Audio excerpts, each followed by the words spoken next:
This is Scott Bauer on the floor of the CME Group. And not helpful being a Monday morning quarterback, but today was a classic case of not by the rumor, but by the expectation, sell the news. The emergency rate cut that we saw earlier today from the Fed, the first time that we've seen that since 2008, was not helpful at all to the markets. But I say that with a grain of salt, was not helpful maybe just today or tomorrow. Down the road, we don't know, but it certainly was not what the market was looking for.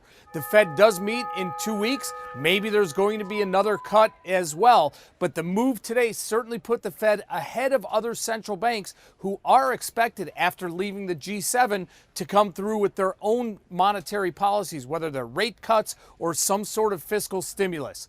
Today, the S&P traded in a range that has not been seen in quite a while. The high of the day today, after fluctuating back and forth, was 3136. We closed just above 3,000 today. But the back and forth activity today kept this volatility levels very, very elevated. The big sell-off during the day after the Fed announcement today, when the equity markets sold off, you saw a run, literally a run into the bond market.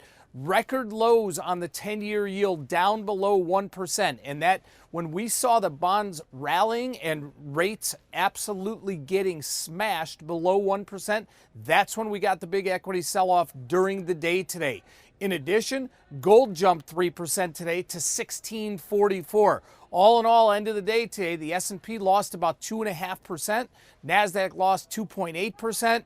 And it sure seems to me that the Fed is running out of ammunition here. They've got 4 quarter-point, reductions left, if that's how they choose to do it. And I think that is part of what the market did not like today.